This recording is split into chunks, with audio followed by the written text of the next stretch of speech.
Hey guys, John Faulkner here with Survival Dispatch. I know. It's been a couple of weeks since we've done a live. Things have just been beyond hectic around here and just multiple schedules trying to make them coordinate. But today, I have my buddy, Charlie Hogwood with us, chief editor of the Survival Dispatch Insider.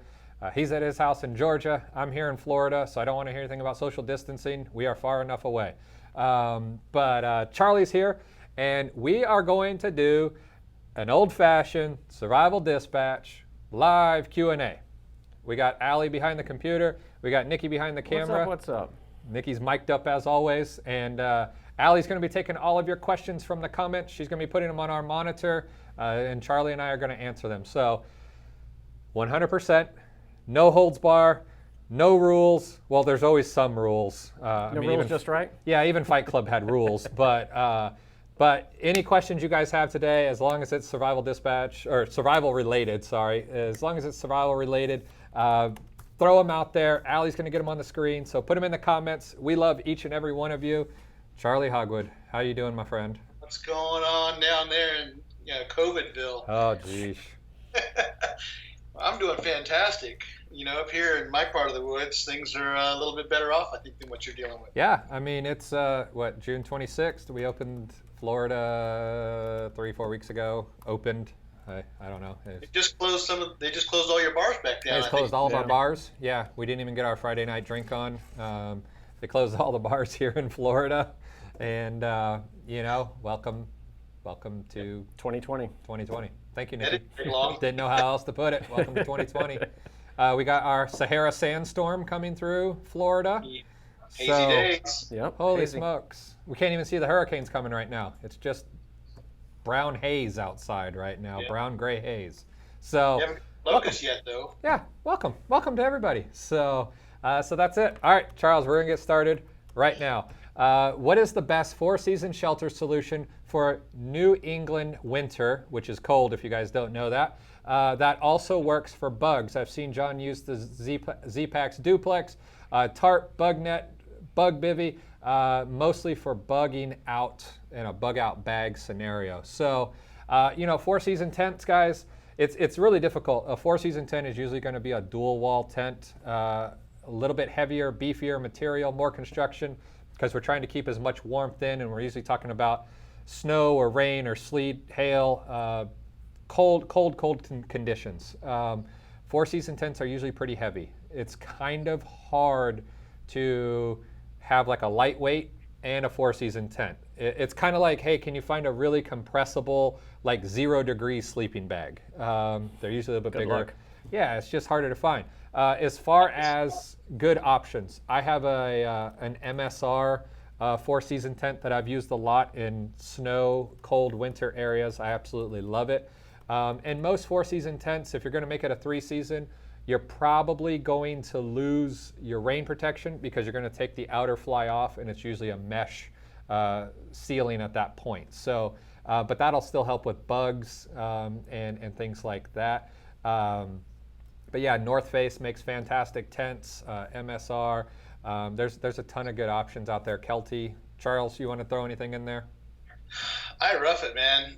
When it comes to that kind of weather, I'm looking for somewhere warmer to stay. But He didn't say Holiday Inn. He said bug out bag capable. I'm in the camper now. I like the hammock setup, but you got to insulate against that cold weather. Yeah. And you're going to have to go under quilt, over quilt. Yeah, so by the time I'm out, something like that, I'm usually wearing some of my shelter. Yeah. So, and as far as bugs go, I'm used to that from being down south. So I a lot of, head nets, gloves, that kind of stuff, the proper deed or Picardin, something like that. But yeah, it's just hit and miss on what you're going to take out there. Yeah, I would really just find want to something be out there for that. Yeah, and I will say, as far as going out in the winter, you're always going to want more space in a tent than you would think, just because you're usually carrying a little bit more gear, just bigger boots, and you're going to probably be wet at some point. So you're going to want an area to be able to put wet shoes inside. Your bag's going to probably be wet, so look for something with like a vestibule that will able to hold your stuff as well. So, all right, next question. Aaron says, what do you think of the Synox Psionics night vision camera on and off your weapons system. Aaron, we are actually working with Psionics right now. We're going to be bringing them into Big Daddy Unlimited. I looked at all of their stuff at SHOT Show. I've utilized a couple of their units. They have like 3 models right now. It's like the Sport, the original. And I just like remember a the Pro Sport, or the Pro. something. Yeah, the Pro is the top one. That's the one and that for I you want. guys that don't know what Psionics are, they are night vision units, I will say, that have a little bit more camera in them than like a PVS-14. And what it gives you is pretty much a blue, a green, and a red color. But when you actually look through it, you don't just get like a PVS-14 green or white phosphor, kind of the blue. You'll actually get some tones, which then help you really be able to depict objects and people and identify better. They work pretty well. They are not uber expensive. I think Nikki can kind of quote me here. I think they start like $700-800 bucks, and then go up probably $300-400 bucks from there. They're $699 and $599. Yeah, there you go. I think for the budget they're pretty good. Now, are they as rugged? Putting them on a rifle. I don't know how it's going to work. Putting on a rifle, off a rifle, and things like that. There's not as many like mounts as you would say like a PVS-14, but we like them. We're going to be bringing them in. They should be here in a month or two, and we'll go from there. Chris wants to know, and Charles, I'll let you start with this one. As far as spotting, I guess he's talking just regular binoculars. Would you prefer a monocular or a binocular when it comes to most things? I like the binocular. I like to get whatever depth perception I can come up with, if possible. So it depends what you're doing. And if I'm as a scout looking for something, I prefer a binocular. You'll get less stress too. Yeah, it's because you're not separating your vision. Your brain's not going in 2 different directions at one time that way. Yeah, that's my preference. All right. Sorry guys, no Chris today. Chris is actually in Georgia right now, finishing up one of his books, the survival manual that he's doing with Alan Kay. They're actually finishing that. They're hoping to have it out. I'm going to put all the pressure on Chris. I'm going to say they're going to have it out in the next week. Nice. Charles, you want to add? I talked to him a couple hours ago, and he told me it was going to be out by dinner today. There you go. So if you don't see it on Amazon by dinner tonight, just wait longer. All right, I'm putting my money on 5 p.m. There you go. So, all right. Torrance wants to know, my roommate tested positive for COVID. How can I sanitize our apartment with a shortage of cleaning supplies? Well, your biggest focus is on all the common, frequent touch areas. Yep. So if there's not really a shortage on things like Lysol wipes, the Clorox wipes, you can use that kind of thing. You can make your own sanitizer wipes. You get some rubbing alcohol. You can atomize that through a spray bottle with a mixture of water. There's a whole bunch of things you can do, but soap and water is plentiful right now. You can do warm soapy water on everything. Yep. Quick wipe it down, a lot of paper towels. And especially when you share facilities like bathrooms and all that kind of stuff, and just keep that separation as much as possible. Try to get them into their own hot room, warm room situation if you can. Yeah, I mean, just Palmolive soap is most of it is 99.9%, antibacterial, and you can just dilute it in water, and you are good to go. You don't need hand sanitizer and alcohols and all that for this situation. Right. Yeah. For cleaning the house, try to stay away from that. It'll also save you a ton of money. And you can also use the same stuff to wash your hands. If you guys are trying to find antibacterial hand soap and Cant or hand wipes, just Dawn or dish soap will work just fine. So JD Travis wants to know, what would you suggest I take with me on an OTR trucker? Over the road trucking. Yeah. So I would take your bug out bag as usual, and we did a piece on pandemic enhanced bug out bags just a little while back. It's on our channel. Yeah. And we've got a blog post on that too. Yeah. Nikki will leave the link to the video, JD, so that you can watch that also. Keep going. Yeah, so your typical bug out bag, all that kind of stuff, and the things that you would need if you got locked down or travel restricted or locked into an area where you couldn't get away or you had to spend the night unexpectedly. So extra clothes, extra toiletries, all of your infection control stuff. definitely some extra little bit of food in your bags. Do like you do with your bags. You do a secondary time extension bag. Yep. You do mods, little modules. So stuff like that would definitely. And these days, I would certainly look at some security precaution ideas. Yes. Things in case you got stuck in traffic and a bunch of protesters on the road, that kind of stuff. Yeah, and JD, I mean, you do have one benefit for you. You got a big horse that can carry, thousands upon thousands of pounds. I know you can't load that completely, but you have the ability. I would make sure that you had a couple gallons of water in your truck, just in case. Some extra clothes, some good shoes if you had to hoof it, because interstates were shut down or whatever it might be. And like Charles says, I tend to take 3 bags. Anybody that's ever traveled with me knows my 3 bags. One is just my get home bag. The second one is my rifle bag. That's the bag that I go to if I felt that something were to happen, because those two don't interchange. If I felt like I needed a rifle really quick, I am not taking the time to like dig through a big, huge bug out bag in order to get to my rifle. That is the only thing that I need at that point. I don't care about fire starters. I don't care about food rations. I need a rifle. So I leave it as a dedicated bag.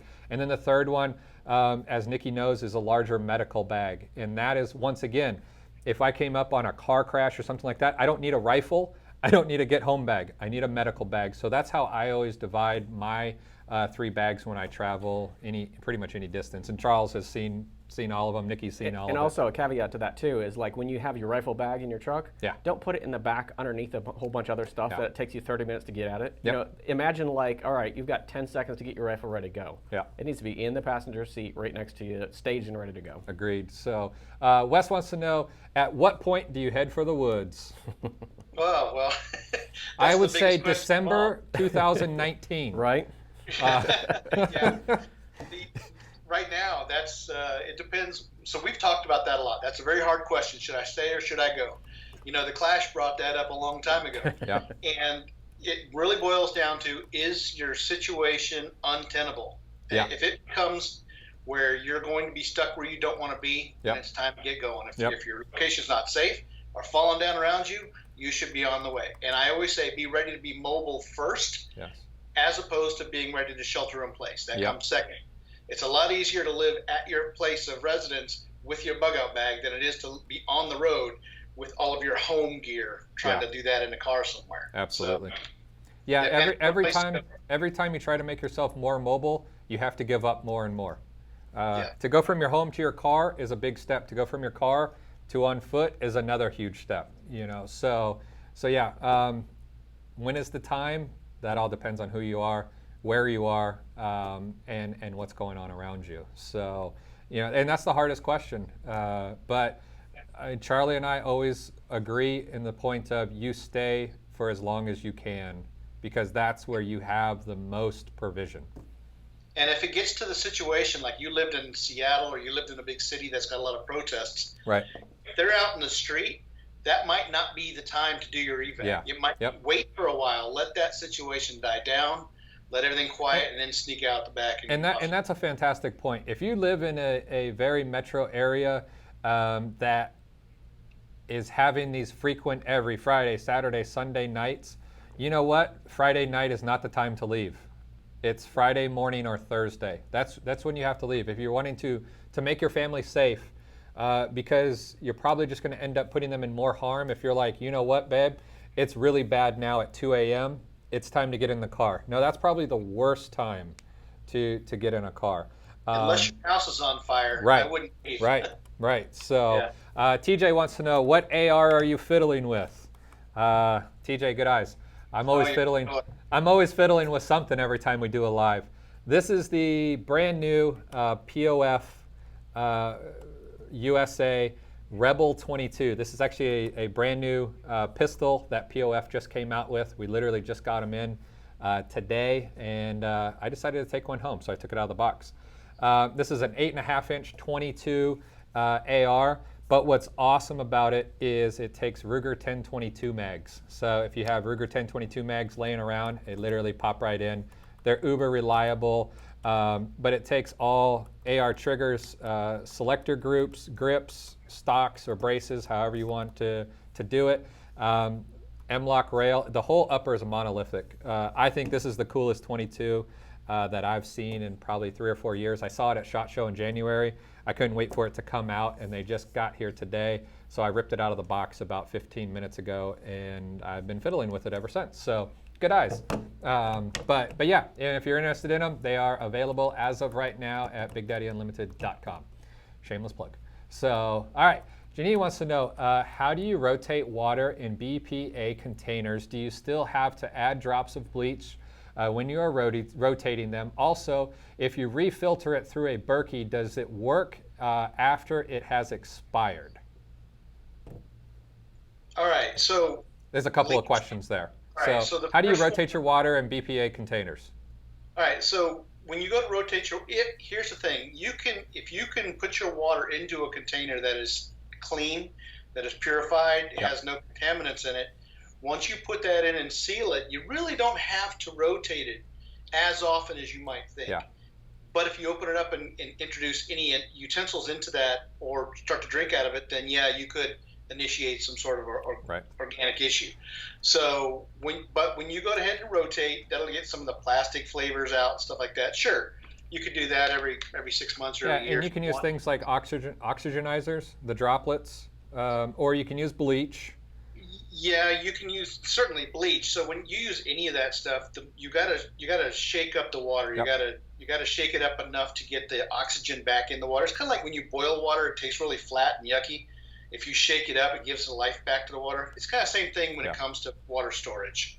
So you don't really have to rotate your water if it was stored properly, unless you are afraid of the flavor that comes out of the plastic and stuff like that. When you refill it, of course, add whatever your preservative is, again, your 8 drops per gallon of bleach per gallon of water. And if the water's cloudy, then you double that. Right. So, and then filter as much as possible. Yeah, and if it's something where you're rotating through it every month or two, don't really have to worry about it at all. If you're wanting to rotate it like once a year, once every couple of years, then you might want to look at adding a little bit of bleach. Now, if you run it back through a Berkey, and I want to make sure I get this question right, and if I don't, please put it in there. If you ran the water back through a Berkey, you're just fine. Just clean out the jug and fill it back up. Yeah. So bleach is a volatile organic compound. Essentially, it's a VOC. It turns into a gas. You can shake it and it just disappears in the air. And once you open the container up, if you want to run it through the Berkey to get the flavor back again, you can do that, and it will polish the water off. It'll take the chemical taste out and it'll clean it all back up. And there's no worries whatsoever. I love my Berkey. Been using the same one for years and years now. So for all kinds of water. So, all right, Kevin wants to know, would you carry a P365 with no safety in a soft ankle holster, such as a bug bite holster? Yeah, I would have no problem with that. I think, and listen, I'm not a SIG fanboy. I don't even think I own a SIG. I think the P365 is the best carry pistol on the market right now. Let the Glock trolls start. But the P365, as far as the amount of rounds, the trigger, the grip, everything, I think it's a fantastic carry gun. Anybody that asks me, Nikki will attest to this, anybody that asks me like, hey, what should I buy for my first carry gun? I tell them a 365 or a 365 XL. As far as a bug bite holster, bug bite holsters are really good.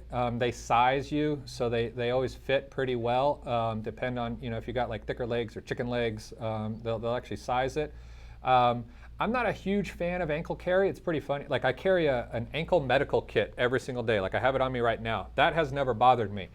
I never really got truly comfortable with an ankle carry holster, even for like a bodyguard or a J-frame, things like that. It just wasn't for me. But I carry a larger firearm appendix, which isn't for them.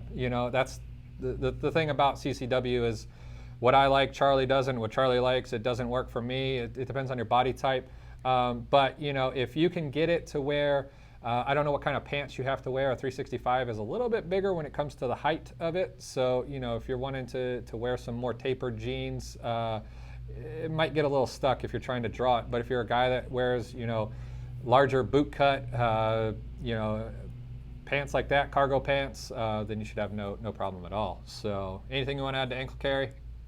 No, not really. Right. I just found that it throws me off when I'm running somewhere. Christopher wants to know, how do you back flush a filter? Okay, well, back flushing a filter is pretty straightforward, and of course it depends on the filter, but We're talking things like Sawyer Minis and things like that. Yeah, so I just did a video on that out in the river. It should be coming up pretty quick. And when it comes to back flushing filters, you want to run clean water through it, Yep. so you're not getting the contaminant on the wrong side of the filter. You can put them up against the kitchen sink right on the aerator. You can get well, Berkey actually has back flushing Yep. washers you can do that seals it so you're not spraying water all over the kitchen. But if you just put the filter backwards up against a clean water source and push it through, it'll be fine. Yeah. And let it dry out. So especially if it's cold out, you don't want freezing filters because it can rupture the membranes. Yeah, absolutely. Yeah, and I mean that's what like the syringe is for, with a lot of like Sawyer Minis and things like that. So Lewis wants to know, is it necessary to carry a first aid kit at all time? Well, I'll lift my leg up here and show you. I think it's necessary to carry a first aid kit at all time. I told you guys I wear an ankle kit, and I wear this every single day. It's got a rat's tourniquet on it. If you guys don't like rat's tourniquets, that's okay. You're not wearing this one. I do it mostly for the form factor because it's comfortable. It's in my pants, at my ankle.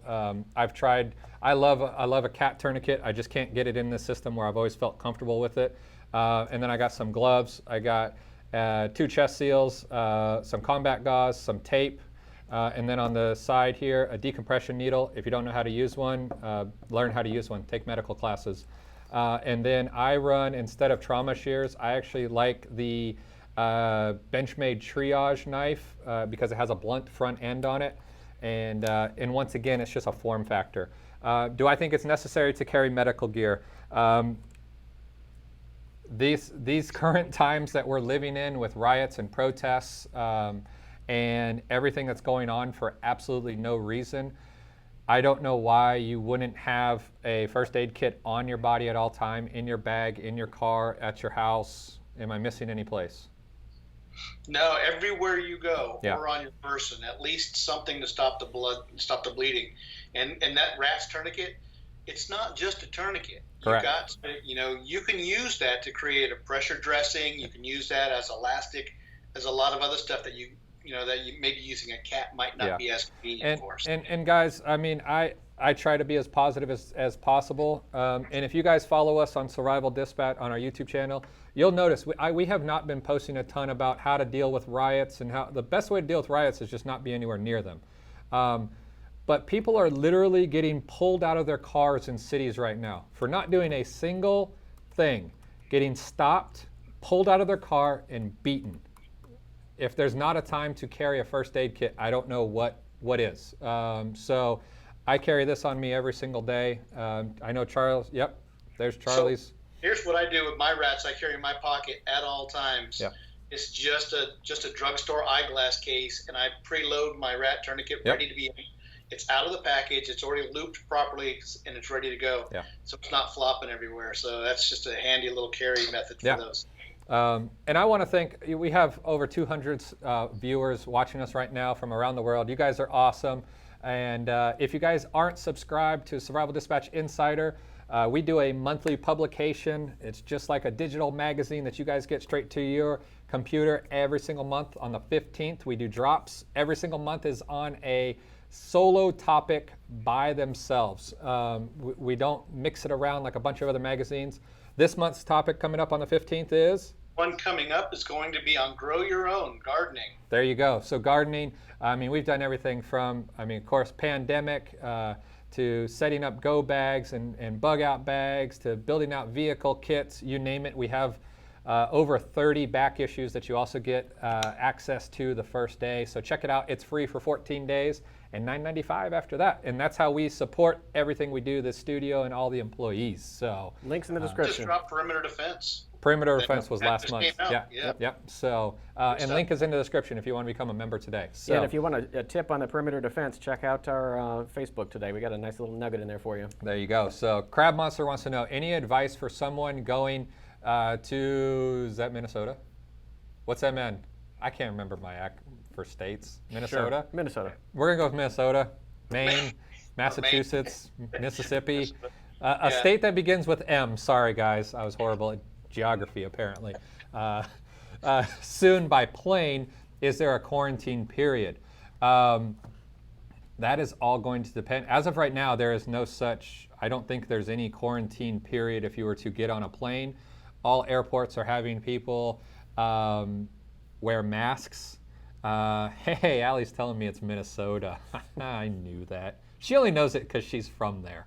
But as far as I know, I'm a Delta Platinum member because I fly so much, so I get like weekly emails, and pretty much all they've changed is their boarding process, how people sit, how they're spaced, and you have to wear a mask pretty much the entire time from when you get to the airport till you leave the airport. And don't try to do it without a mask. Yeah, don't try to do it without a mask. It's not going to go pretty. So, all right, next one says, hola, aloha. Aloha. So I got to know if you're from Hawaii or not, because if you are, that's awesome. Mom with a young man with special needs here, slow processing, difficult transversing, unlevel terrain, barely climbs paved hills with physical support, resources and support. Okay, you're going to want to, we're talking about trying to travel with somebody that has some special needs. Number one, if it's possible, you're going to want to look into something like a wagon, a cart, any way to help carry stuff. It's going to probably be hard. And listen, we'll say this with anybody that has that needs physical help. It might just be you have a bad back or a bad legs, or you have to use crutches or a wheelchair. It can be anything. But being able to be mobile is definitely important. I'd look into things like a folding wagon. Charlie, what else you got to throw in there? Yeah, if a wagon will work, it depends on the size of the person that you're moving. It also depends on the terrain. Yep. So you've got to think about the wheel diameter on whatever you're going to use to roll something. So if you've got like a baby stroller, like a little umbrella stroller for somebody that's got the little bitty wheels, that's not going to work over rough terrain. Yeah. The bigger the wheels, the more suspension it has. Of course, the lot easier your efforts will be. They do make an off-road wagon for carrying people around that folds up. It's like a double stroller kind of an arrangement. We just got one. So that kind of definitely wheels and some way to support that person comfortably in that thing. Yeah, I agree 100%. So Janine wants to know, is it better to have what? Oh, this, you're just opening the trolls. I mean, feeding the trolls here. Is it better to have waterproof boots for long heights or breathable so that they can dry? Same question for snow. Okay, you say same question for snow, but I'm actually going to break it down. You fall into two camps here, and Charles and I actually fall on the two separate sides of camps. As far as being a long distance through hiker, I wear breathable shoes every single time I go into the woods. And I just accept the fact my feet and my socks are going to get wet. But number one, they dry faster. Number two, your feet breathe a whole lot better. And it keeps from blistering and just your feet getting soft and mushy. So I prefer to have extremely breathable, like cross trainers, hiking shoes on. I prefer lower cut also. Charlie is going to say. Charlie's going to half agree with you, but see, in my time in the Army, there was two things that would get any grunt angry, and that's get your feet wet or get your butt wet. Yeah. And because it causes chafing and blisters and everything else. If I can keep them dry, I will. If I can't, I want something that's going to dry quickly. So when I was down in Central America, it was jungle socks and jungle boots, and everything would we knew we were going to be wet all day. Right. That's fine. I agree with you on that. But if I'm going to be in the snow, see, and that's why I broke it down into two questions. Now the snow, keep going. When I was in Northern Europe, deployed over there, then I had rubber over boots over my combat boots because it allowed me to keep my feet warm and dry. Because when you're out there for weeks at a time and you can't get the leather on a shoe or a boot dry, then your feet are always going to be sick, and you're going to look at trench foot and every other kind of. I've lost toenails from being in the water so long. Yeah. And that happens quicker than one would think. Yeah, so, and listen, I have nothing against waterproof boots and shoes. I mean, I have a bunch of Solomons and stuff, and if you know you're never going to be in water deeper than the height of the boot, waterproof boots are fantastic.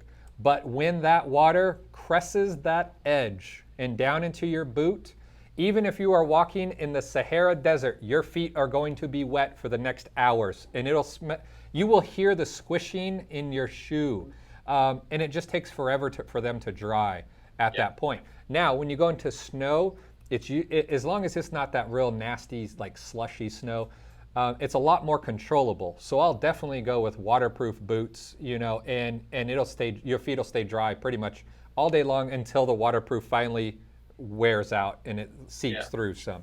And every shoe that says it's waterproof is waterproof to an extent.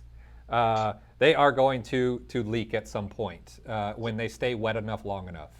And spend the money on good wicking wool socks. Do not ever wear cotton socks in either of those environments. Agreed, 100%. So I hope that answered your question. But the better way is breathable shoes. The end. Gotcha, Charlie.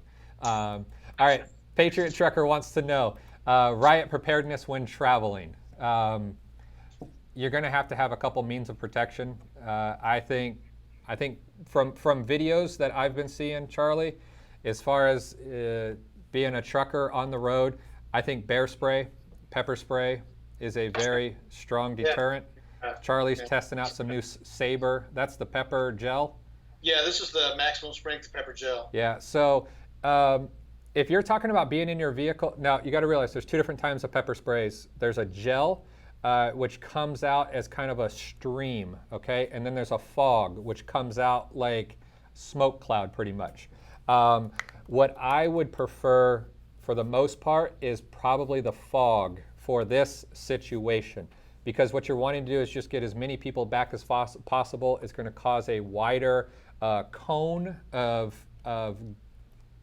pepper spray, where a gel spray is going to be more condensed, more confined. It's more accurate. If you just wanted to, like if Nikki and Charlie are sitting there and I lost you. Sorry, dropped my mic. But if Nikki and Charlie are standing in front of me and I only want to hit Charlie and not Nikki, it's very easy to hit them with gel. If I try to use a fog, I'm pretty much just going to hit both of them. So if you're in your car, you're wanting to get distance, I would say the fog. But pepper spray, I think, is a must. Carrying a firearm in your car, I think right now is a must. Anything else you want to add to that? Just if you're going to use a spray, bear spray or a pepper spray or gel, something, the fog is, you've got to be very attentive to the direction of the wind. Whereas the gel, you don't have to. The gel's got a longer reach and you'll get more squirts out of it. Whereas the fog is kind of like a spray and pray attack. And then if it comes back on you, now you've disabled yourself to some extent as well. So it just depends on your experience and your environment. And you got to train with it before you ever need it. I agree. So, all right, Joey Jones wants to know, where could I get a quality gill net? Any specific brands that you'd like to use? I don't have a specific brand. I strongly recommend you learn how to make one out of bank line. We were just talking about line earlier. Make your own gill net and make the size you like, but there's a lot of different variations. I got one off of Amazon. I can't remember what brand it is. I keep it in one of my bags. All you're really going to be looking at is what are you really wanting to get with it as far as the size, with the square size within the netting. If you're saying, I want to try to get little tiny fish that are swimming by, then you don't want something that has gaping holes this big. If you're wanting a more universal to try to catch some birds and some game, thing like that, having it on the ground, or larger fish, you can go with the larger square net. So. Yeah, just check the link. I just put one in there that's got 3 layers, so it's got the large, the medium, and the small. There you go. So either way, you're covered. Nikki, always dropping links on Dropping links. Nikki, can you just move the cursor? I just can't read. Yeah, stand by. All right, Tango Oscar Mike wants to know, are you guys participating in ham radio field day? Nikki? Negative, because of COVID. I wasn't able to. Charles? No.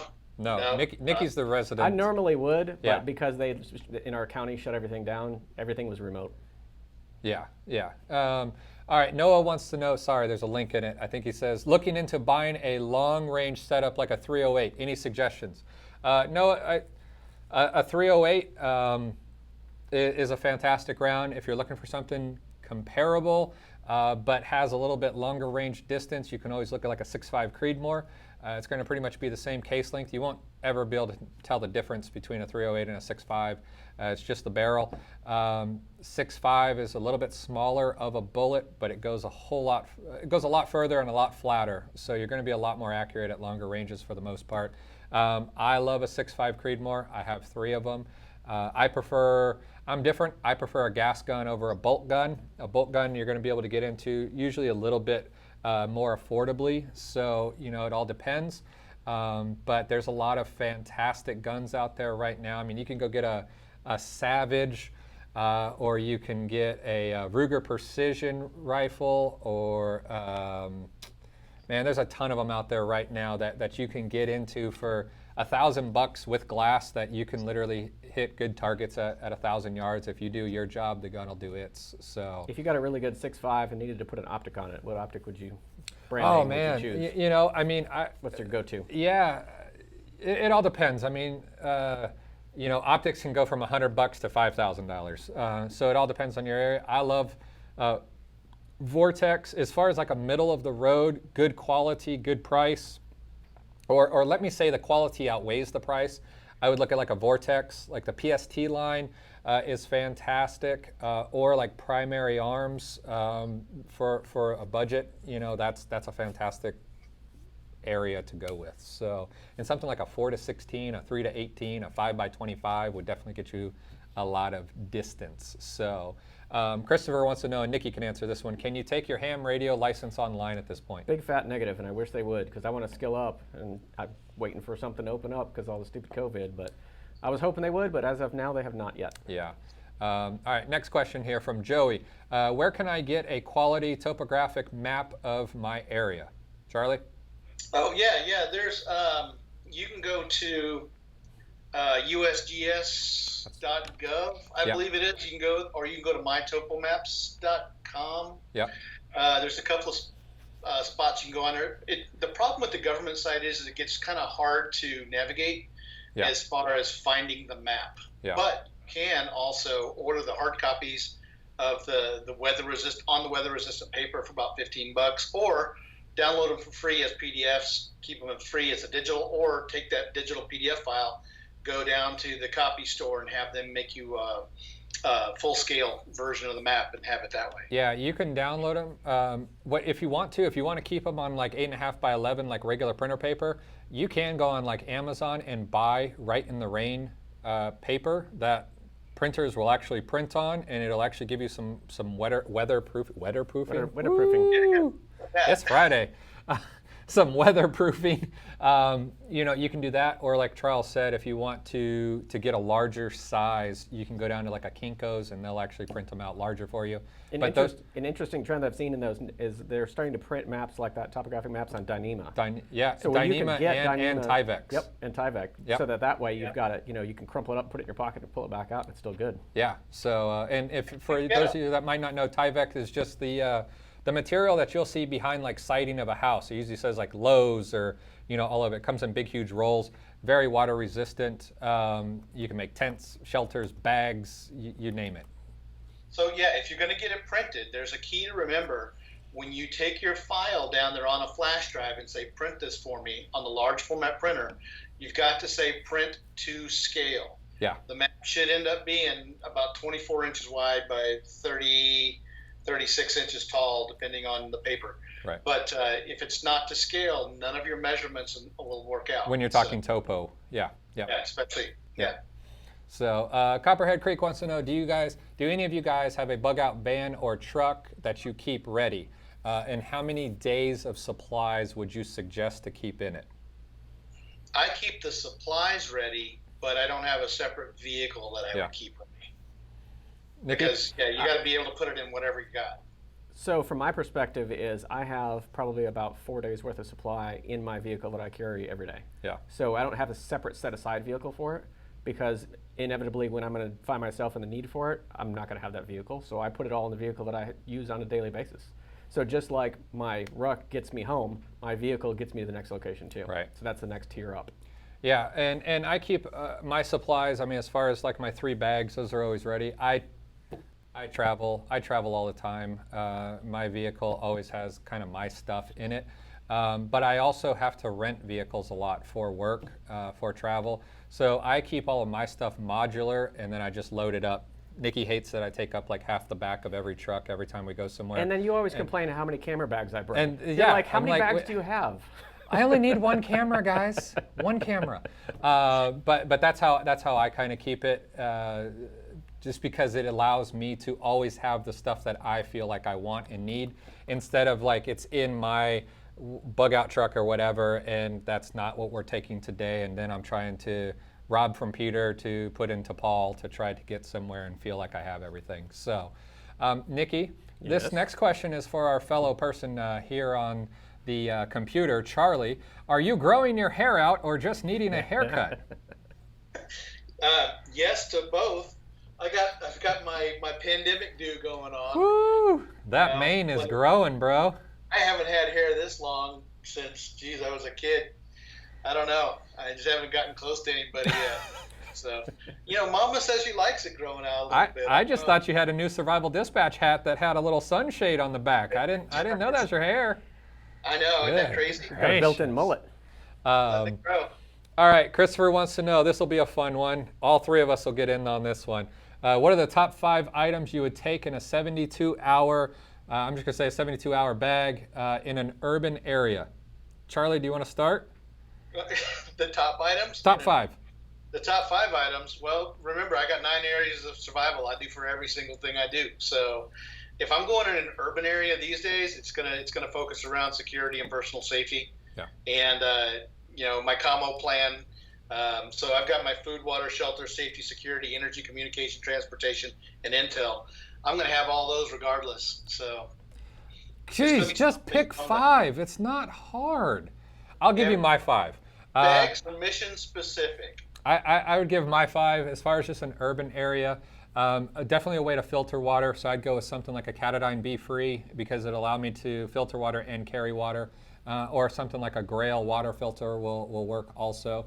I'd probably say urban, you're probably not starting a fire. I would have a way of keeping myself out of the elements. So, something along the lines of a small tarp or something like that.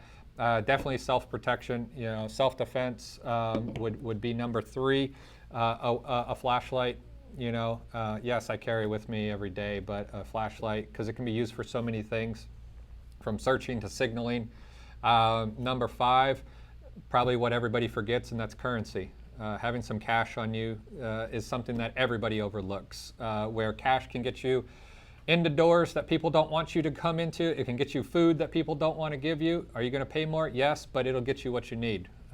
Nikki, do you want to go down this route? A lot of the things. We got a friend with us. Hi, sweetie. A lot of the things that you'd mentioned, John. Wave to the world, and then you got to go.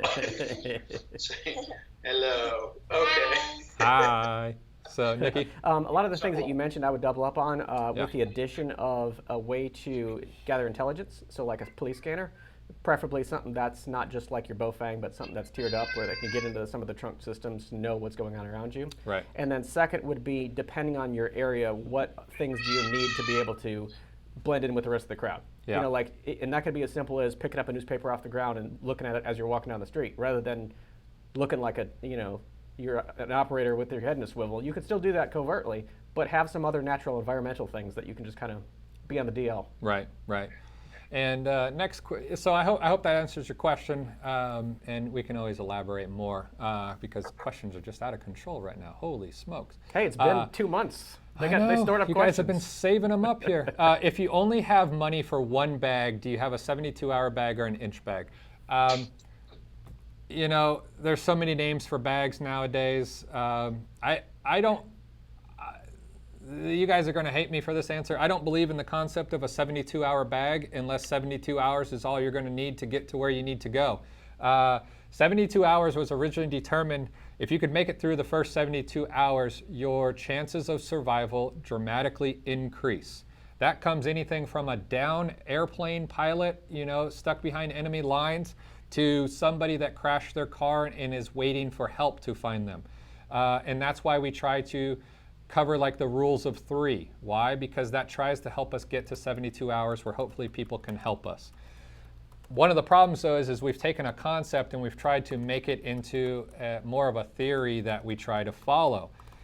If you work 100 miles away from your work and you can't get home in 72 hours, don't build a bag that will last you 72 hours. You're going to need more food or water or self-defense, whatever it might be. If you work 5 miles from home, you don't need a 72-hour bag. You need to have some comfortable shoes and you need to get home as soon as possible. But what we've done is we've said that if it has 3 days of food, if it has 3 days of power, water, blah, blah, blah, I'm good to go. Well, if you're 800 miles away, 3 days of food is just kicking the can down the road. It's not really getting you home. I believe you have a bag that is set for what you need to accomplish. Charlie? Well, look at what in a bag would make the difference between a get-home bag, a 72-hour bag, or I'm never coming home, or whatever. Right. What's the difference? It's going to be the consumables in the bag. Everything else is going to be reusable. So what are your consumables? They're going to be water. Well, water's too heavy to carry, so you just need something that can get water along the way and plan for that.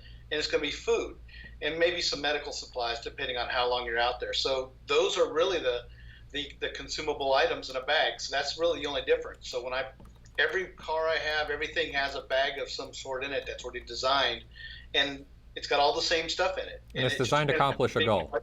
Yeah, it is. Is it going to get me home or is it going to get me away? It's going to get me somewhere else to get other things. Yep. So it's really about sustainability. That's really what it boils down to for me. So the mission-specific bags, but they all do the same thing. Yeah, I agree. Nikki, you want to throw anything on that? Yeah, just real quick. I know we've touched on this a lot before, but a lot of people's get-home bags is romanticized into, living a Book of Eli concept. It's like, if I need to get home, I need to get home. I don't need to camp. I don't need to hang out. I don't need to create, unless if it takes multiple days for me to do that.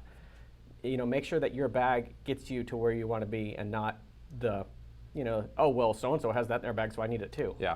Make sure you have what you need for your situation. Yep, I agree. So, and your bag should always be customized to you, to your region, and to the circumstances that you might find yourself in while getting to where you need to go. So, Hoosier Archer wants to know, and I'll let you answer this one, Charlie.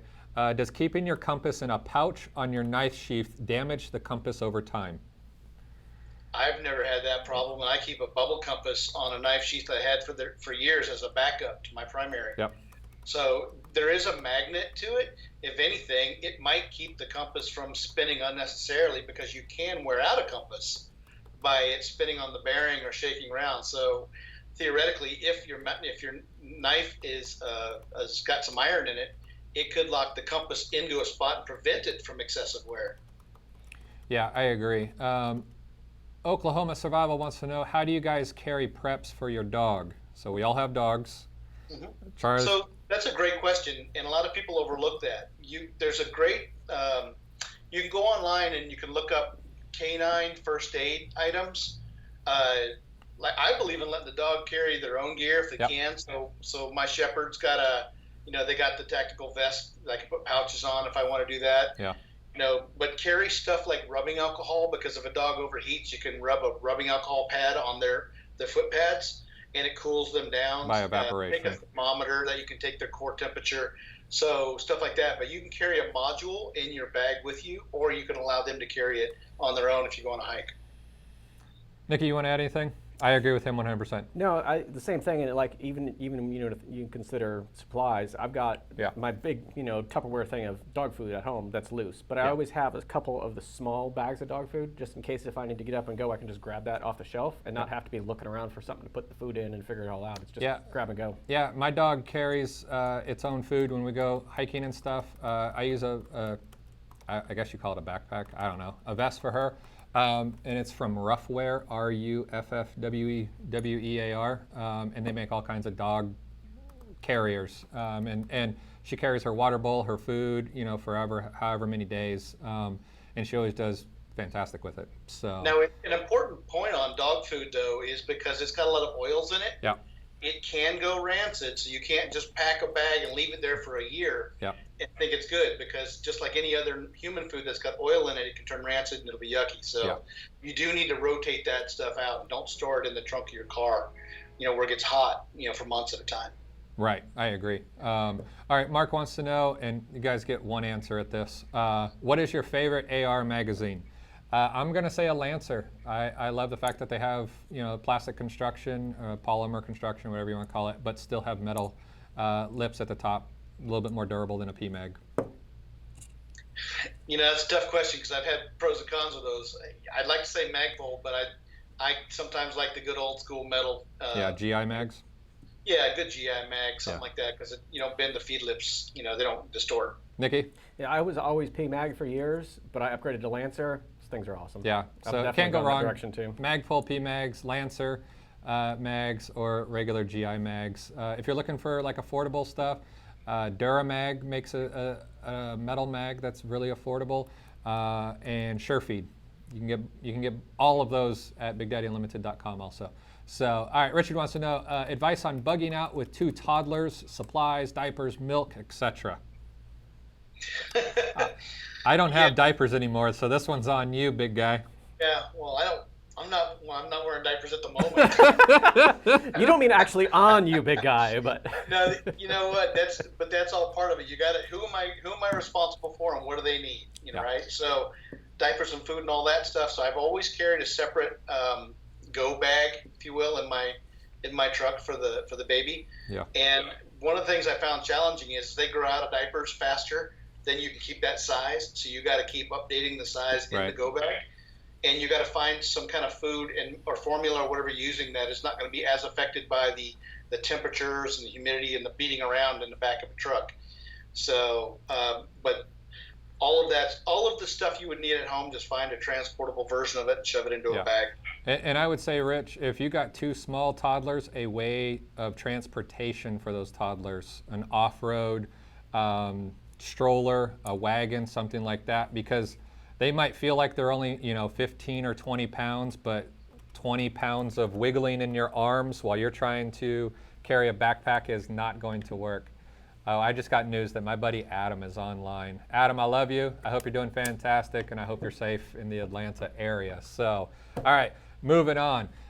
Jory wants to know, when carrying a knife, which is better, a folder or full tang? Oh, Charlie and I are going to disagree again. Are we? Go again. Go ahead. Go ahead. Look, I love my folder. I carry my Benchmade everywhere I go. Yep.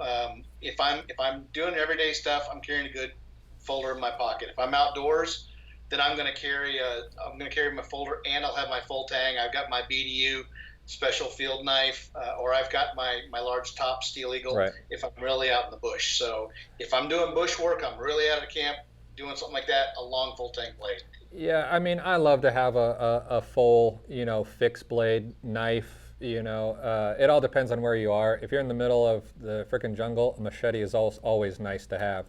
I think a small folder is definitely overlooked. I've taken something like, what do I have today? Oh, I got a Benchmade Bug Out. This thing is the lightest pocket knife. I mean, it has no metal struts or stays inside the handles. It's completely polymer. And Nikki and I have baton wood thicker than the blade on this thing with a huge, the access lock on like Benchmades or Spyderco's, you name it. I think people think that a folder is good for opening mail and boxes, and that's about it. You can beat the mess out of a folder, so and they're easier to carry. So I say you always have a folder. All right, WJ wants to know, given that modern SHTF will look like the events we are seeing today, viruses, riots, and etc., why is the emphasis on bushcrafting skills? Good question. Great question, WJ, and that's something that we try to go against the flow here at Survival Dispatch. It's an uphill battle. Yeah, the problem is I think a lot of people in the survival realm want to fantasize, and they think that we will end up as bushcrafters very, very quickly. And the amount of degradation that has to happen, the amount of things that have to disappear in order for us to get to rubbing sticks and and sharpening rocks, it's a long way to go. But I also think that bushcrafting is a little bit of a fantasy that people want to live in because they haven't gone out and actually experienced what it is like to try to get a fire started without an actual fire starter. They haven't gone out and built a shelter without ever actually having things to build a shelter with. And Charlie's shaking his head because we have done it. It sucks. It's the same with, listen, most people don't go out and test all their rain gear in the rain. They just think like, it'll keep me dry. It'll keep me warm. So I think that's one of the biggest reasons. Charlie? I think bushcrafting skills are a great thing to know. Absolutely. I stopped teaching them a long time ago. I think they're critical to know, and I think the reason for that is because it helps you to have an appreciation for not putting yourself into the situation where you have to use them. Right. And then that will help you to prepare better. So rather than me saying, I better go learn how to make a bow drill or rub a stick together, that's great.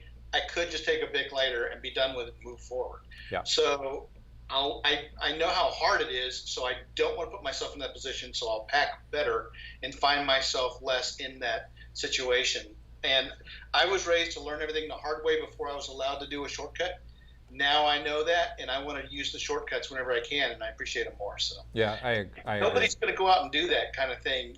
You never know. You might get stuck on a trail overnight, but you could have packed a few things to get you by until the next day. Yeah, I agree.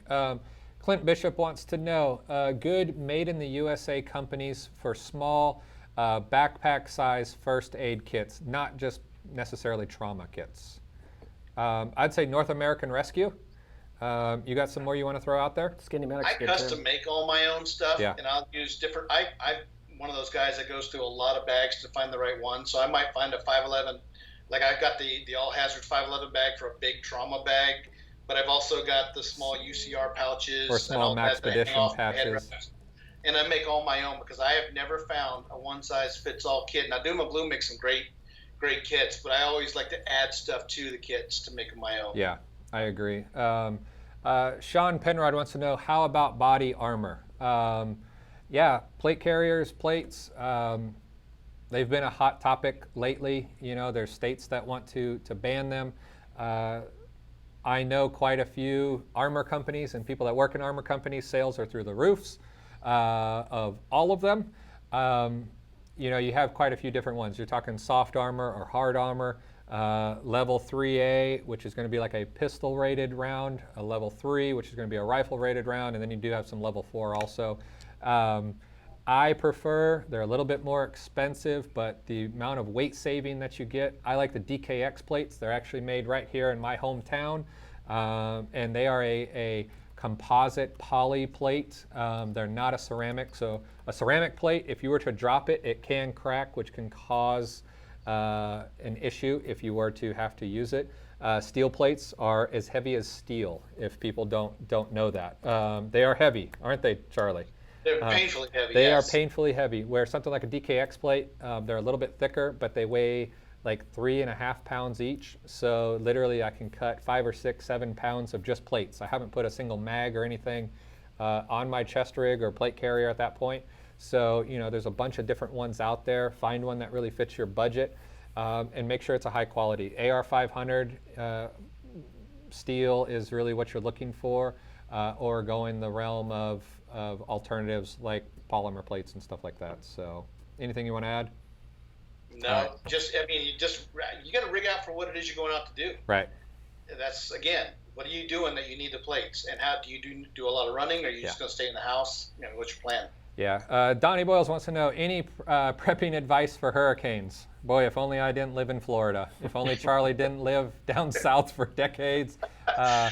Woo. Yeah. Prepping advice. I mean, now is the time to prep, not when it pops up on Jim Cantori's calendar. If you see Jim Cantori, you're too late. That's what I tell people all the time. So, now is the time to prep for hurricanes, making sure that you have supplies. And listen, Charlie and I mean, months ago when we started the coronavirus talk, everybody was talking about filling up their pantries and their freezers and their refrigerators. And Charlie and I kept saying one thing, and frickin' keep them stocked, because hurricane season is now.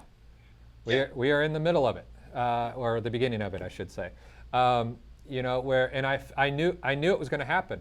Everybody was going to gear up for coronavirus. It was going to kind of die down. We were going to eat all of our goods that we had required, and then it was going to be hurricane season, and we were going to try to scrounge again.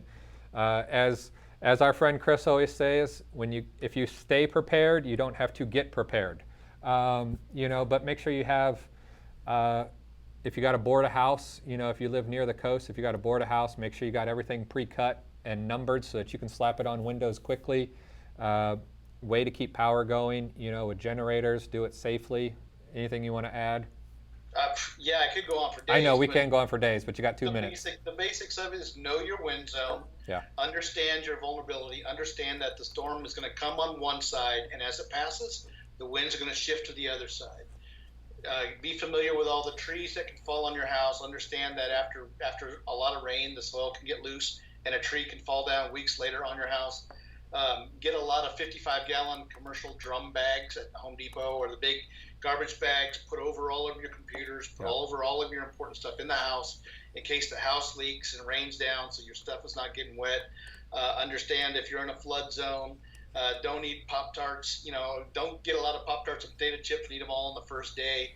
Have a generator. Use the smallest generator you can get by with for the load that you're trying to accomplish. Don't run it in your garage. And have a generator operating and refueling plan. Don't fill a hot generator. Don't die from carbon monoxide. Chain your generator to a tree, or somebody's going to steal it overnight. Get the extension cords you need. Learn, get a transfer switch if you can. If not, be very careful trying to run a generator through a dryer receptacle. Blow out your TV, you'll blow out your refrigerator and everything else. Keep your freezers stocked completely and don't open them unless you need to. Yeah. Keep all of your supplies in the house during the active storm in one room in the middle of the house, preferably closer to the garage door or the exit door you would leave to use, because if something happens to your house and you've got to evacuate, it's all in one spot, and in the dark you can shuffle it all out to the vehicle and then get on the road rather than looking everywhere. You can see we go on and on. Yeah, There's a lot. Yeah, we've lived through this a couple of times. Just a couple of times. And also, real quick, if you go over to shop.survivaldispatch.com right now, we're giving away the storm season issue for free. So that's a great resource. There you guys on go. everything That's you need for that's like hurricane 60 some odd pages of all of these topics, and you guys will get a ton of information. Go pick it up for free. We're giving it to you guys. So Paul wants to know, what socks would you recommend for someone who is allergic to wool? These two guys aren't going to like my answer. I like Injinji toe socks. It's what I use. Charlie laughs at me. I like Injinji toe socks. They really help cut down blisters and stuff, chafing between toes. And if you do a lot of hiking and stuff, it can really help. Do you want to throw any out there?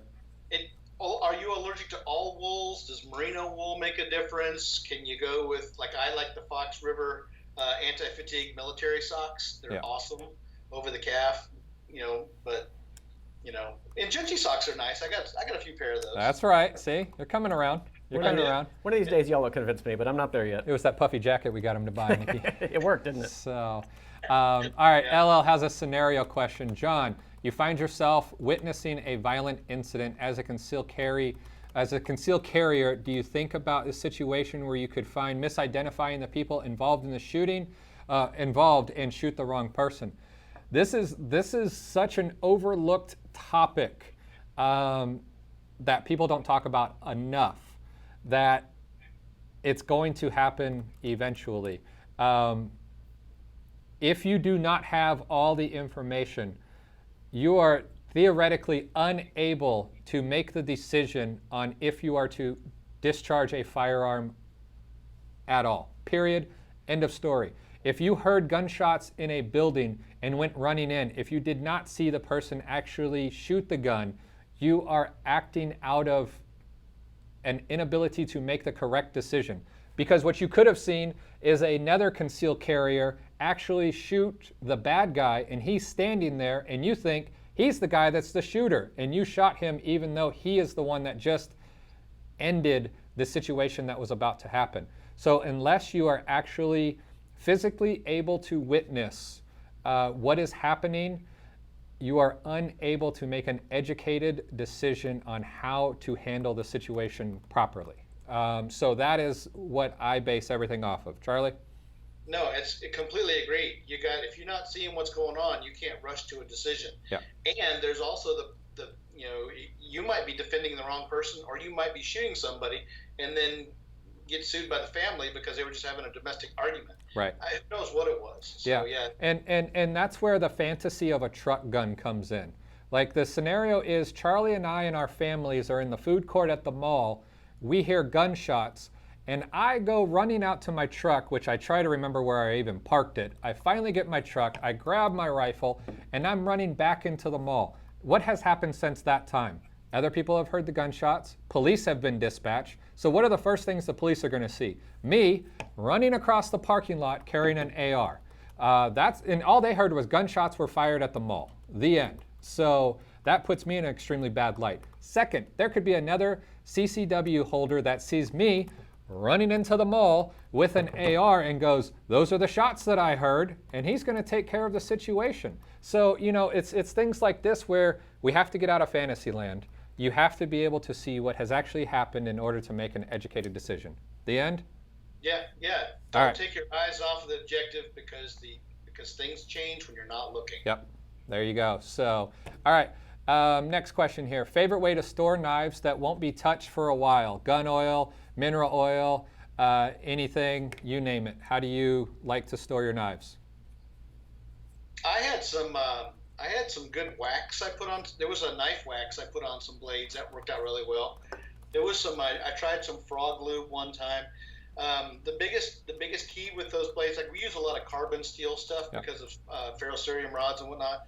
That stuff, just a fingerprint, will leave corrosion later on because of the moisture. So keep them clean, wipe them off of all your body oils, and then don't leave them in a leather sheath.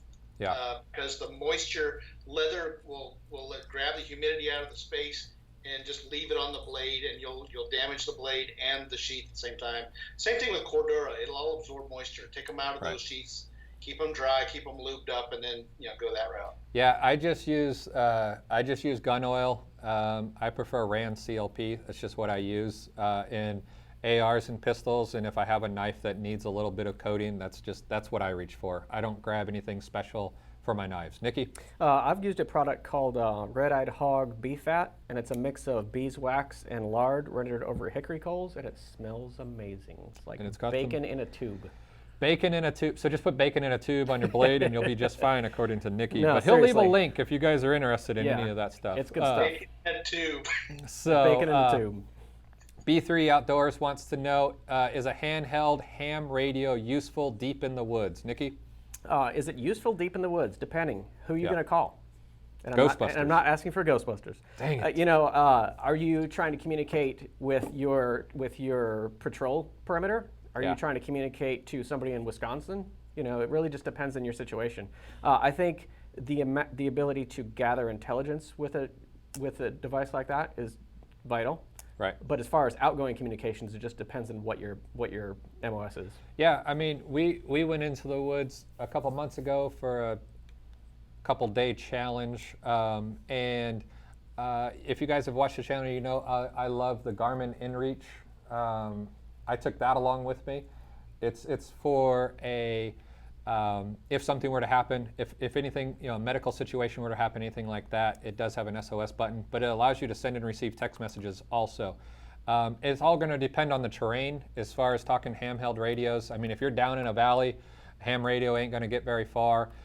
If you're able to bring a longer antenna, get it up in a tree, things like that, you're going to increase your range. But things like a satellite communicator, if you can get clear sky view, will get out every single time. But if you're under a canopy, it ain't going to work at all. So it really just depends on your situation. You want to add anything, Charles? No, terrain dependency. That's all it is. Yeah. Who are you talking to? Yeah, I agree. All right, do you guys rotate medical supplies? Since many have expiration dates, if so, what is it that you do and how do you do it? Well, I add to them. A lot of medical supplies, even though they have an expiration date, are not going to expire. Gauze is never going to go bad. As long as the packaging doesn't sit and get wet or contaminated, the packaging will be fine. Sometimes older things like gloves can deteriorate in the heat. If you left them in a garage or a car, rotate those out. For sure, any medications, they might rotate out. I try to focus on non-liquid medication versions because the liquids are closer to their expiration date.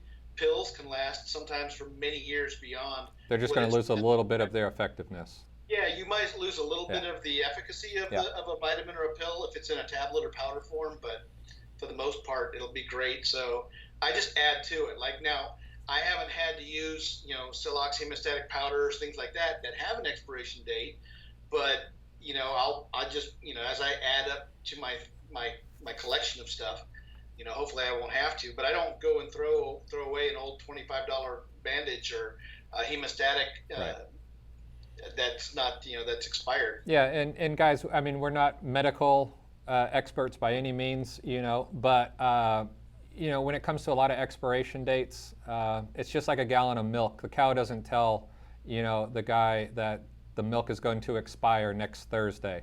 So you can take a lot of, you give it the eye test, the sniff test, you can give a lot of things like that, and it works towards medical equipment also. As far as like hemostatic agents and things like that, if the package hasn't been ripped, if it hasn't been exposed to the elements, if it's been kept in a place that it's not exposed to sun and things like that, it can go past the expiration date. Now, if it's something like my ankle rig here, so I keep the tape and the gloves and everything, actually, here, I'll pull it out for you guys just because I love you guys, in a Ziploc bag. And the only reason why I keep it in a Ziploc bag is to keep the abrasion down on it.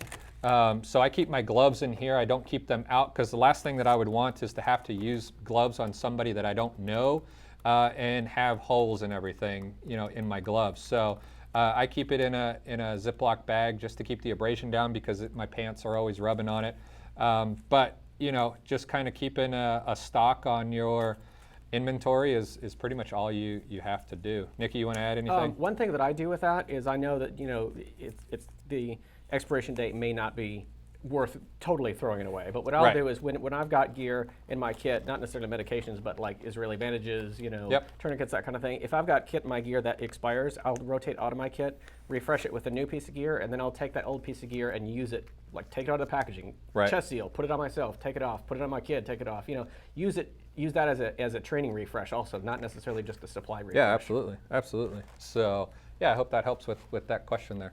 All right, what are some good affordable solar chargers? The Nomad 7 from Goal Zero. So you're talking about solar panels. Yeah, I have a Nomad 7 Plus that I use in one of my bags. I carry a Renogy, right, Nikki? Yep, Renogy. Yeah, a Renogy in my everyday carry backpack, just in case I was in need of some power. They work fantastic also. Charlie, you got any other brands you want to throw out there? We did a whole issue on tech and survival in February for the Insider. You'll find a bunch of that in there and at the Amazon store for Survival Dispatch. So those are the recommended brands that I'd say go with. Yeah, I agree. All right, going back to the medical side here, Keith says, any suggestions for getting meds that need a prescription that you already have a script for the month? Trying to stock up on some preps. So, Keith, what I'll tell you is many doctors will, number one, they'll write you a 3-month prescription. That's how my wife actually has to take a prescription drug every month, and we're able to get 3 months at a time, which is nice to have. So most will do that. And you can even just come across as the lines of, it's really hard for me to get to where I need to pick up my prescriptions. Is there any way that I can get 3 months at a time? A lot of doctors, if you're just open and honest with them and say, hey, I would like to have an additional month of medication set aside, and hurricane season is a great reason to have an additional set of medication set aside. Most of them will give an additional month. Now, if you walk in there and say, I would like a year's supply of my prescriptions, they're 90%, 99% not going to give it to you. But those are a couple of suggestions that I would have. Charlie? I've had success in being friendly with my doctor over years, whether it be my dentist or my primary, and say, hey, look, I'm going overseas. I'm be gone for months, and I've gotten all range of antibiotics. I've gotten various different other medications to have along with me. And I said, look, I'm going on an expedition, or the family's going to be gone for 6 months, and I've had actually success getting a stock up on stuff like that too. So Right. it just depends on your physician, and don't look at just your physician. Look at other medical professionals that you deal with in your day and see if they can help you with that, and start thinking about stocking up on doxy, amoxicillin, augmentin, penicillin, or whatever. You can do all of those things with the right doctor, and you can start setting that stuff aside. Same thing with, even if you don't have a bee allergy, you might be able to get an EpiPen. Yeah. I've had success doing that too. So. And one last tip that I will give: try to get your prescription, if it's a monthly prescription, every 3 weeks, and try to store that last week and just keep adding to it. Yes, it's going to take you 4 months to get a month's supply, but that is a way of doing it. Don't wait until you get to your last pill and go, crap, I got to call and get my prescription refilled. Once you get down to about a week, see if you can get your next prescription and go from there. So Jason wants to know, actual 9mm pistol or 9mm AR pistol for defense. Jason, that's a loaded question. You could have a 9mm that's similar to this, or you can have a 9mm that is a Glock 19 or an M&P. They're going to shoot the same bullet at pretty much the same velocity. Now, what is this going to give you? Well, a good friend in the industry once said that it all depends on what you have to do. We prefer, I call a Glock, that is a handgun. This is a hands gun. So for the most part, something like an AR 9mm, you're going to want to keep 2 hands on. That's how you're going to get the most accuracy. And you will get more accuracy out of something like this, being able to shoulder it, being able to get another point of contact. It's just a bigger, easier rifle or pistol to shoot. But you got to determine what situation you're going to find yourself in, because for the most part, something similar to this, for the most part, yes, I can shoot with 1 hand. It is going to take 2 hands. I am going to have to hold this thing with 2 hands. So it's a hands gun. Where like a 9mm pistol, if I'd have to grab my son, I can hold my son and I can still use a pistol with 1 hand. So it all depends on what you want to do. If you're talking, I need something to search the perimeter or search the house, something like that, then yeah, something in an AR form is easier. If we're talking concealed carry, a pistol's always going to be easier. So it all depends on the situation. Both of them are tools. Finding the correct tool for the correct situation is really what you're looking for. You want to add anything? Just the tactics, like you clearing a house is going to be, if you're going to clear a house, you got to be careful not to stick a long barrel through a doorway. Yeah. When you're slicing that pie, you've got to stay back a little bit further, maybe even than a pistol. Yeah. So again, what are you trying to do with it? And do you want to carry that thing around with you everywhere you go? Right. So, all right, next question. If you're bugging out during an emergency and a stranger asks to join your group, what would you do? And how would you know if you can trust him? The man with a plan. And if you guys don't know, Charlie has 2 fantastic books that I'm going to let him pitch to you right now. But Charlie is the person that I lean towards whenever it comes to something group related. So Charlie, throw your pitch out there first, and Nikki's going to put links for you. Links. Okay, so the survival group handbook I wrote because people were asking these questions, and I found that a book had never been written on that. So that's up there. Nikki will throw that out there, and then that's the academic version of. Then the unraveling is the pandemic fiction, which puts the normal people together who had to build a group to get through a pandemic. So the unraveling is out there in book 2. We're getting ready to release that. It's going to be called The Road Trials. So you won't know if you can trust somebody. And even if you do trust somebody, you don't know when they're going to turn on you based on the situation. So I always say, no matter where you are, and every single day of your life, this can prove true, people are always your biggest problem. Yeah. So you've got to, if you can do without them, then do without them. If you think you can, bring them in, don't tell them all your secrets, but don't take your eye off of them. If you're in a situation where you've got to create what you're describing is called an ad hoc survival group. You're all just thrown together, and now it's in all of your best interest to work together. Yeah. At least for now. At some point, that might change. You might get along better. You might have a falling out. Who knows what's going to happen? But you've just got to be careful and don't put all of your eggs in that one basket. If you can do without them, just move on. If you need that assistance, work as long. You make your deal and keep that deal as long as that deal works. When it stops working, close the deal. Yeah, I agree. I agree 100%. So, all right. Christoph wants to know any prepping advice as a kid. As a kid, yeah, absolutely. Learn the skills. Yeah. Learn all of the skills. Learn the 9 areas of preparedness that we always talk about, because that is a very easy foundation to build everything else on. Once you know those 9 areas, just work within each of those 9 and become proficient with each of those. Understand your nutrition. Understand how to locate and make water drinkable. Understand some basic first aid. Understand some basic security. Understand some communications. Understand how to interpret your environment, which is part of your intelligence gathering, your information synthesizing, and just go down the line. Be proficient in taking care of yourself and keeping yourself above room temperature. And the best way to do that is, once you learn it, teach it to somebody else, because that reinforces your own knowledge and it helps the other people and builds your own group. Yep, I agree 100%. And also, just to throw in there, check out the Fort. That's a monthly thing that we have on the end of our Survival Dispatch Insider issues that's specifically made for kids. There's call to actions in there, there's exercises, drills, that kind of stuff that's just kid-centric. And that comes out every month in our Survival Dispatch Insider as well. I agree. All right, I'll answer this one real quick. Thoughts on concealed carry insurance such as the USCCA? I am a USCCA member. I've been a member for a long time. Nikki is a USCCA member as well. It's one of those things where we like to say there's always a lawyer attached or a lawsuit attached to every single bullet that you fire. So if you were to ever have to use your firearm in a self-defense scenario, you are going to find yourself in court. Period. End of story. It doesn't matter how justified the shooting is.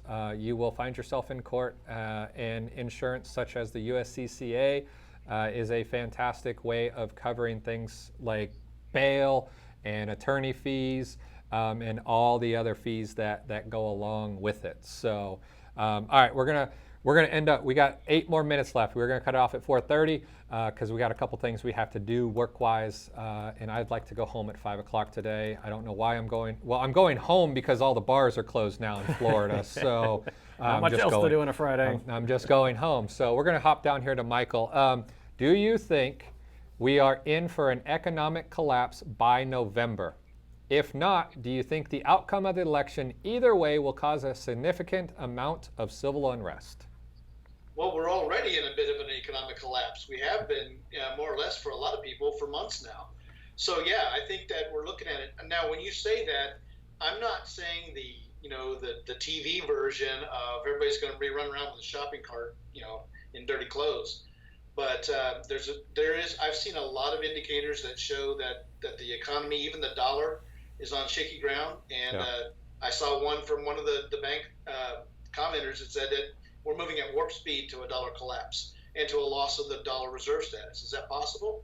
Yeah. After this year, I think everything is possible. Yeah. And I think after the election, whatever the case is, we're going to have a lot more trouble regardless. We are way too polarized. This has been going on for more than just this last year. This has been going on since at least 2010 that I've been in this business. I've seen people taking sides. It's worse than ever. So we're seeing a lot of big trouble coming up, I think. Yeah, and as far as the election, is that going to cause civil, unrest, I will say?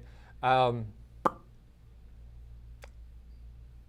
what's been the reaction for the last month or two, I don't know. And guys, listen, I try to stay as positive as possible. But from what we have witnessed the last month or so, it's hard for me to say that it's not. It really is. If Donald Trump is reelected, you'll probably see the same situation that you're seeing on the nightly news right now in more metropolitan cities.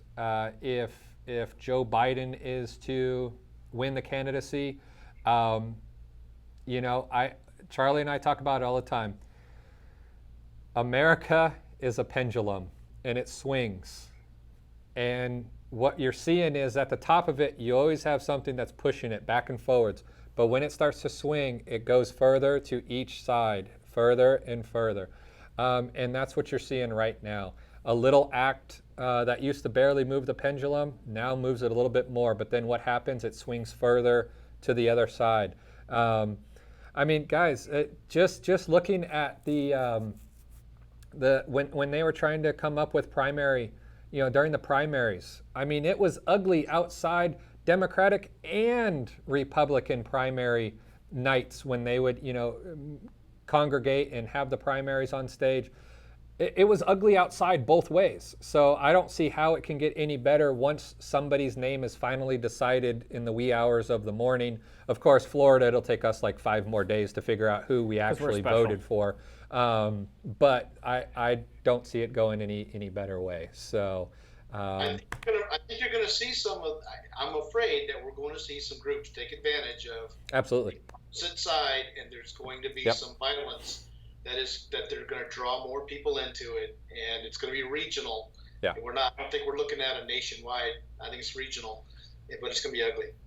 All right, Nikki. Yo. You can answer this one real quick. In field conditions, is there any noticeable difference between 5, 6, and 7 watts of transmit power from a VHF, UHF ham radio? A lot of people get hung up on power as far as, I can get 8 watts, so I only got 5 watts. Right. It's not so much the wattage that you can send out, it's more the selectivity you can receive in. So sometimes, I can, get another couple hundred yards by going up a watt, but what's your selectivity in? If you have a $30 Bofang, it may pick up some stuff, it may not. If you've got a $300 Yaesu, it's going to pick up and be a lot clearer on the selectivity. So don't necessarily look in just the raw numbers of wattage, but also check on selectivity as well. Yeah, I agree. And guys, we'll make this our last question. I know that there's a lot more in the comments, and we appreciate it, but like I said, there is some time constraint. But we will try to get around to these if we can in the upcoming days.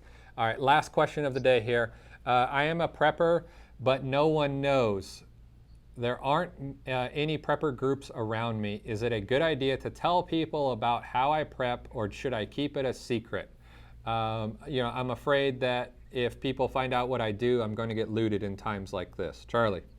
I would definitely keep it secret. Your preps are like your bank account. It's your business.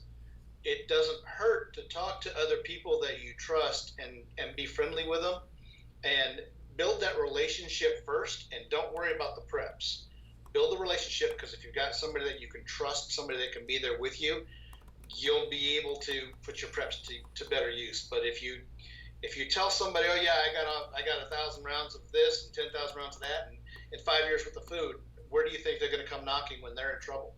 Yeah. But if you've got somebody that you can trust, they'll come in. They will, now you can work together. Even if you don't stay together, at least you'll have a contact to work with. Yeah, I agree 100%, and it's okay. It's okay. Listen, you're truly not alone. And you can put out feelers to kind of see how people feel about certain topics, especially during times like this. You can kind of see where people kind of tend to gravitate towards. That can be a little bit of an indicator if you should tell them, that what you have or what you don't have. But if you're completely uncertain, it's pretty much always better to keep it to yourself at that point. So, all right, we are going to wrap it up with that. I appreciate each and every one of you guys. And if you're not, be sure to follow us: Facebook, Instagram, YouTube, Survival Dispatch on all 3 of them. Catch daily information that we're throwing out on Facebook and Instagram, and our videos that we drop almost every single day on YouTube as well. Over 100,000 of you guys subscribe to us on YouTube, and that's just awesome. We appreciate each and every one of you. And if you haven't checked it out yet, check out the Survival Dispatch Insider. Nikki will leave a link at the bottom. You can check it out for free for 14 days. Gain a ton of information in the world of prepping and survival. So we appreciate each and every one of you for joining us on this Friday. We hope you are safe in everything that you do and every place that you go. And until next time, see ya. See you guys.